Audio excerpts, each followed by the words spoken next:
Psalm 38 isn't a feel-good passage that you'd put on a coffee mug or have cross-stitched and framed. It's a psalm that is a memorial. It's written, David says, to remember. To remember what? To remember when I was in a place where I had to pray this, Adonai, don't rebuke me in your anger or discipline me in your wrath. Because I'm feeling it, Lord. He says, your arrows have sunk deep into me. He's describing the toll of his sin, not just on his spirit, but on his entire being.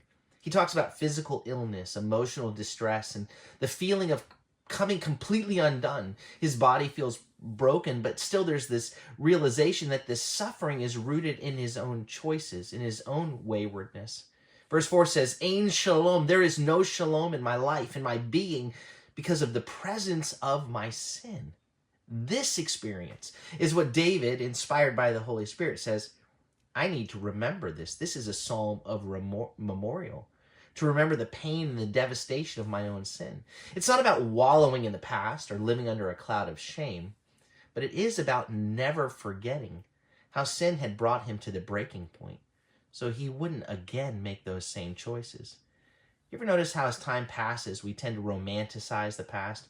We forget how miserable we were when we were far from God, living for our own desires. It's like the Israelites who, after being delivered from the brutal slavery of Egypt, they began to complain, oh, we want to go back. We had meat to eat there, right? They remembered the meals, but they forgot the chains. Have you ever done that?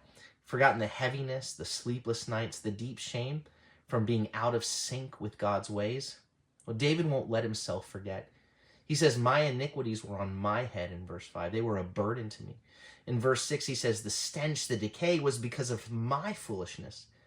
And as he calls out to the Lord in verse 19, he admits, I confess my guilt, my anxiety, my dread.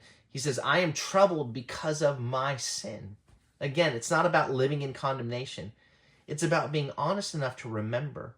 It's about understanding that sin isn't just a little detour. It's a path that leads to destruction, pulling us apart from the inside and affecting those around us. And here's where it turns. David doesn't defend himself or blame others. He doesn't try to justify his action.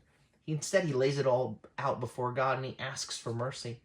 He knows he's in pain, but he's humble enough to admit, Lord, this is on me. I need you, Lord. His brokenness becomes the doorway to healing. Remember the weight of sin in your past. Not to stay there, but to guard your future. Let the memory of that heaviness inspire gratitude for God's mercy and a renewed commitment to walk in his ways, to say, Lord, I don't ever want to go back there. I don't want to go back to Egypt because I want to keep running toward the promise you have for me. This is a psalm worth remembering.